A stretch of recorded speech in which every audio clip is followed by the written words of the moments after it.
السلام علیکم ورحمۃ اللہ وبرکاتہ۔ میں تنویر خالد حاضر ہوں مفتاح العربیہ حصہ اول کے چوتھے سبق الدرس الرابع، چوتھے سبق کی مشقوں کے ساتھ۔ ابھی ہم مشق میں چل رہے ہیں، مشق ہا۔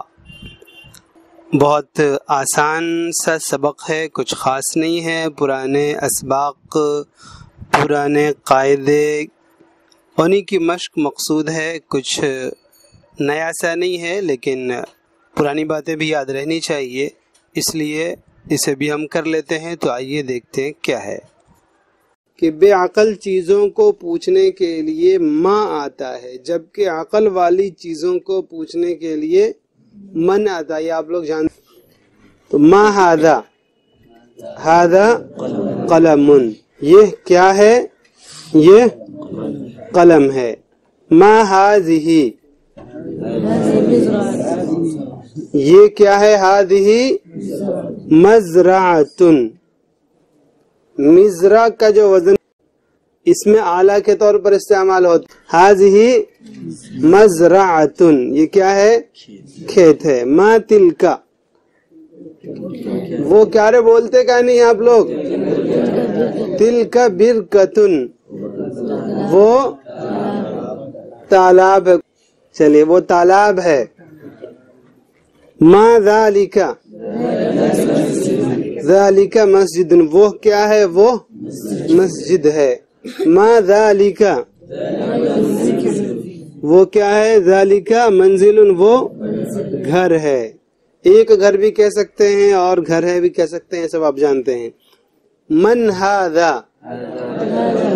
ھذا رجل، یہ کون ہے؟ یہ ہم جانتے ہیں کیا اور کون کا فرق اردو میں ہوتا ہے، یہ عربی میں چاہے نہیں ہوتا ہوگا، اس لیے ذوی العقول اور غیر ذوی العقول کی تفصیل آتی ہے، ورنہ ہمارے یہاں کسی آدمی کے ساتھ میں لگا کر کیا نہیں کہا جائے گا، یہ کیا ہے نہیں کہیں گے، بلکہ یہ کون ہے یہی کہا جائے گا۔ تو من ھذا، یہ کون ہے؟ ھذا رجل، یہ ایک آدمی ہے۔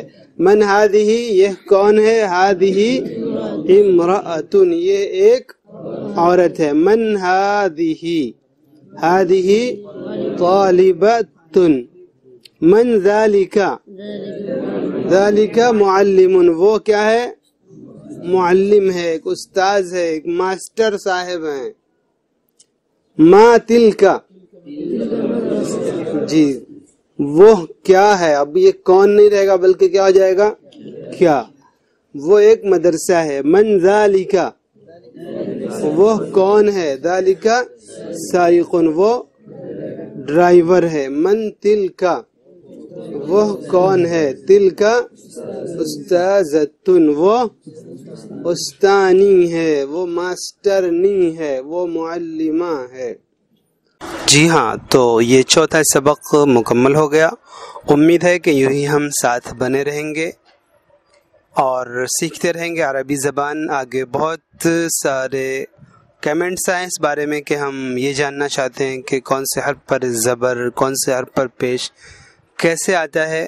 اس کو عنقریب ہم سیکھیں گے۔ بہت سارے ہمارے محبین نے اس بارے میں مشورے بھی دیے، بہت سارے لوگوں نے مطالبے کیے۔ ہم سوچ رہے ہیں کہ انشاءاللہ ان کے مشوروں پر عمل کریں اور مطالبوں کو پورا کریں، تو آپ ہمارے ساتھ بنے رہیں انشاءاللہ۔ وقتاً فوقتاً یہ چیزیں آتی رہیں گی۔ السلام علیکم ورحمۃ اللہ وبرکاتہ۔